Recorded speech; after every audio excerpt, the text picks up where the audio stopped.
it gives me immense pleasure to invite Ashwath Ram, Managing Director, Cummins Group of India, to kick off the press conference. Thank you. Good afternoon. Wishing all of you members of the press a very happy and prosperous New Year's, and thank you for taking the time to come and listen to us talk about our products. We are extremely excited to be here, and we are showcasing and launching a whole bunch of new and exciting products here today. I'd like to start off by saying that I feel quite proud at this moment to be part of a company which has now been in India for 60 years and been part of India's growth journey. And in this time, we've been able to build a company which is playing an important role in helping India grow, whether it be in the power generation business, whether it be in mobility, whether it be in infrastructure. In all those spaces, Cummins has been launching innovative and dependable products, and with that we have the trust of all of our stakeholders, our customers, our suppliers, and the public in general. Over the last 10-15 years, Cummins has invested heavily in infrastructure in India. We now have 21 plants spread over the country. We have over 12,000 employees. We have a technology center with over 2,500 engineers, and we have a vast service and support network which supports our customers. And this now sets the stage for the next 40 years.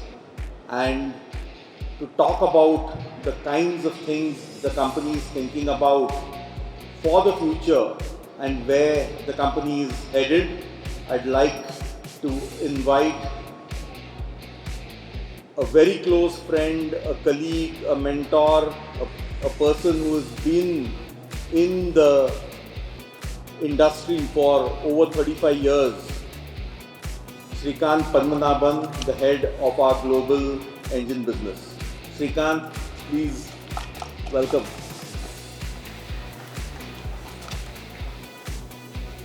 Thank you, Ashwath.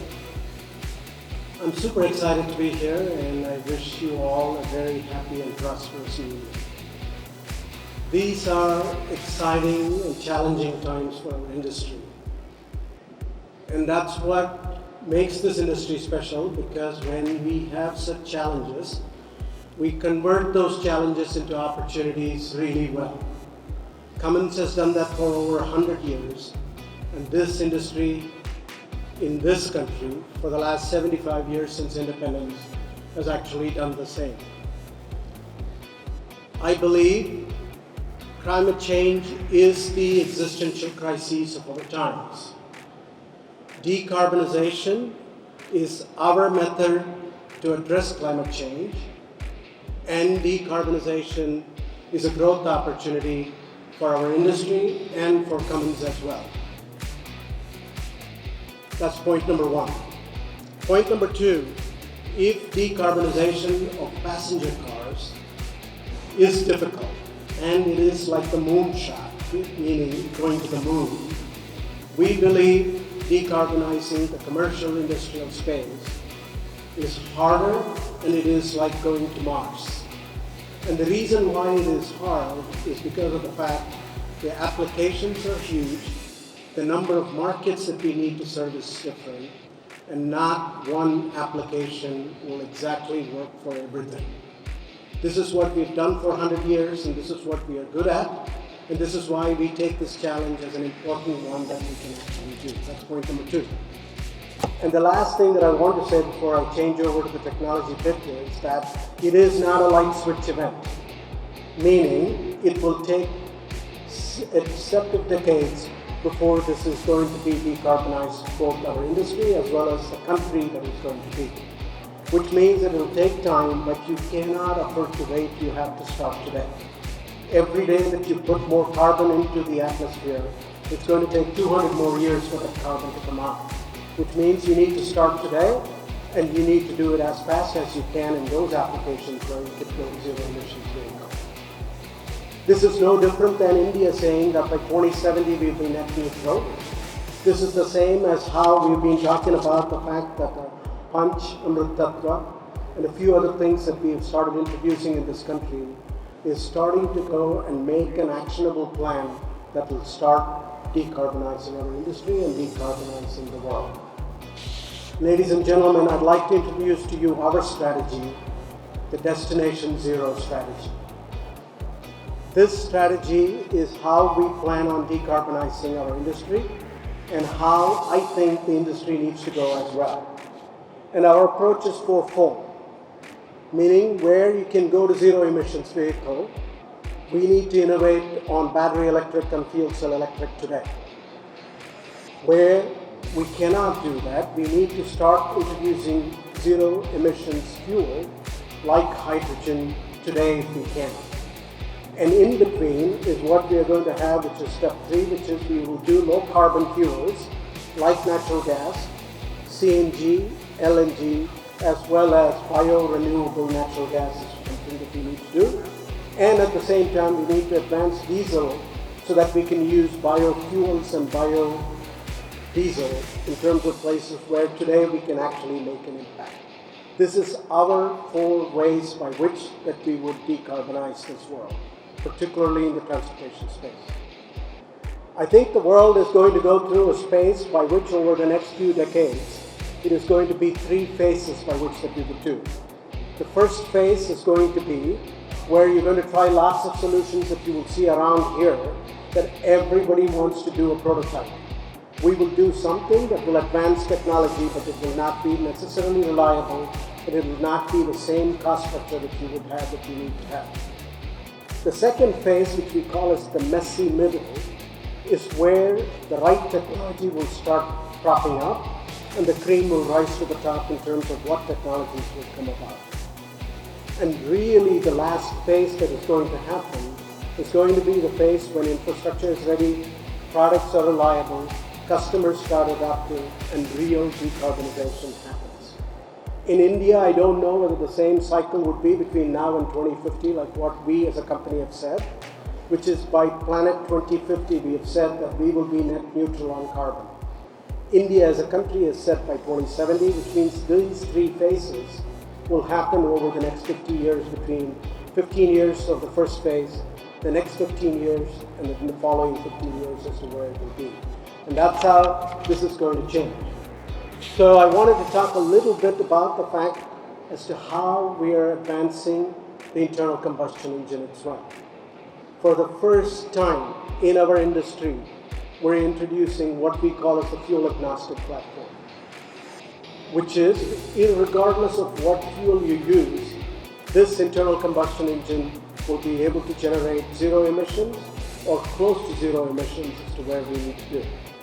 And then the way we think about it, that the way we have done as a ground-up engine, is that below the head gasket, everything will be common, which is what you see as red over here, in terms of the parts below, which is blocks, cranks, and other things.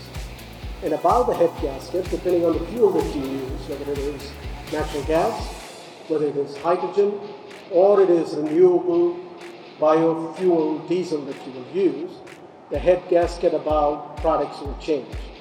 This is the first time that we are trying to do this, and we've been able to do this because we are starting from the ground up to actually do this redesign.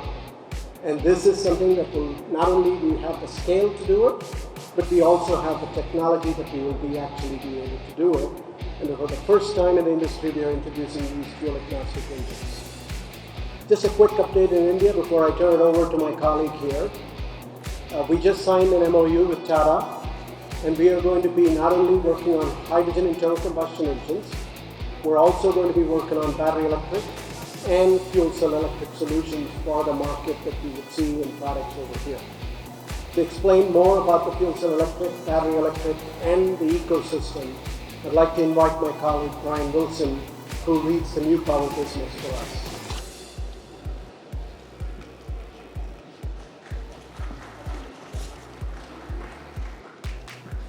Thank you, Srikanth. It's a great time to be a part of Cummins. and the industry generally. Cummins has a history of innovation, and we've innovated for over 100 years, and we'll be innovating for another 100 years.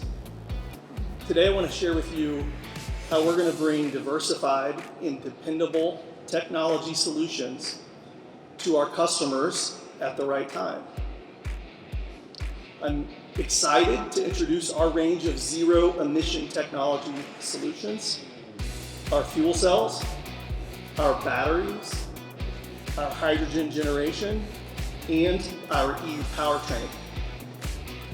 On the stand, we have a 2.5 megawatt hour hydrogen production system.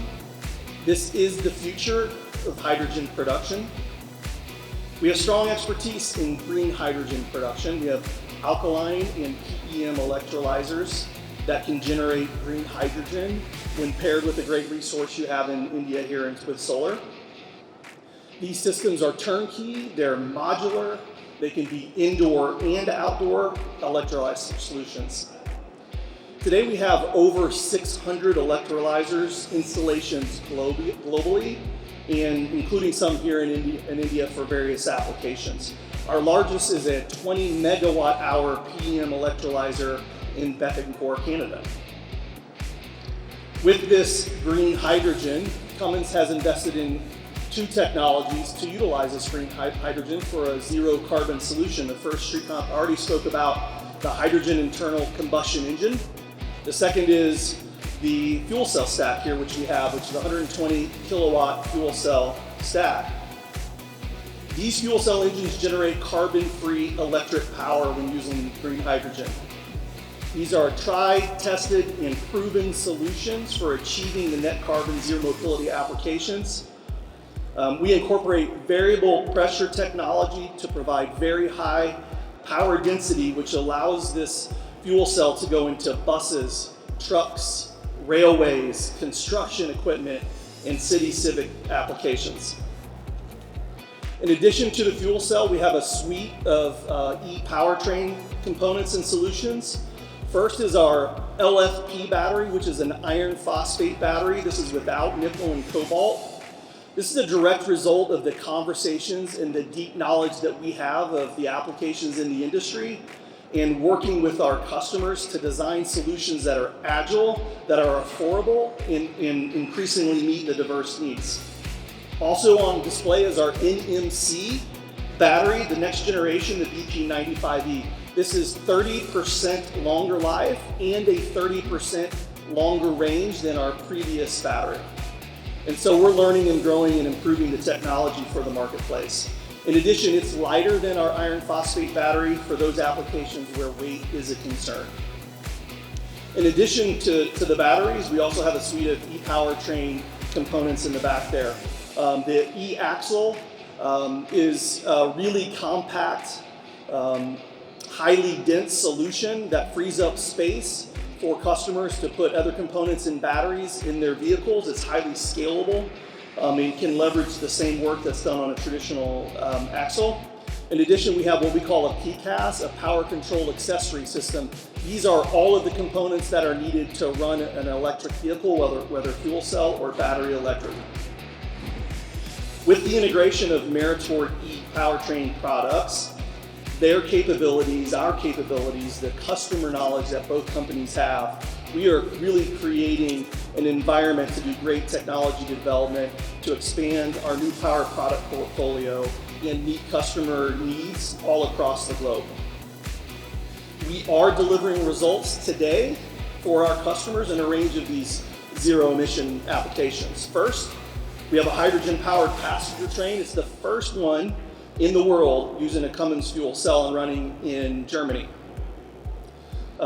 We are also powering the first multi-passenger all-electric airplane, which also uses a Cummins fuel cell module and flying across Europe. We have over 800 battery electric vehicle buses moving communities forward around the world. So we are working together with our customers. We are rapidly evolving our zero emissions technology to meet the unique needs of our customers and further the shared goals of lessening the negative impact on our planet. And with this, I would like to invite Anjali Pandey to the stage.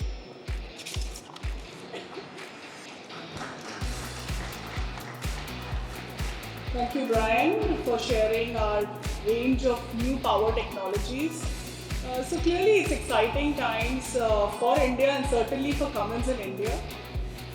Over the last 60 years, we've invested more than $1 billion in manufacturing, technical capability, building customer relationships, bringing in the right products that actually make a difference to the end customers in terms of economics. And we have this unique opportunity of doing the same for future using this destination zero strategy that we've built. I'm really excited to talk about the fact that we will make significant investments in new technology, and the investments that have been made over the last 60 years will be very, very handy and useful. For example, the Fuel Agnostic Platform that you're seeing here, the manufacturing setup is already ready. All we have to do is make a few changes in terms of components, and the hydrogen internal combustion will be ready. So we have the opportunity of bringing the hydrogen ICE to this market the fastest. And therefore, we are ready, prototypes are in the making, and we should be able to bring that to the market. And we are thinking about it systematically. We are thinking about the fact that how do we make a difference today by using low carbon fuel, pushing the diesel technology to its best, then bringing in gas engines, bringing in the hydrogen internal combustion engines, and then finally eventually getting to the fuel cell electric solutions. Good part is, in this execution roadmap, we will invest in India, for India, and certainly for our worldwide needs as well. So we have unique opportunities for exports in this journey. A great growth story.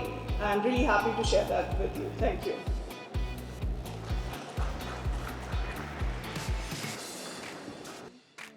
Thank you. This is absolutely phenomenal, or shall I say power packed. So with that,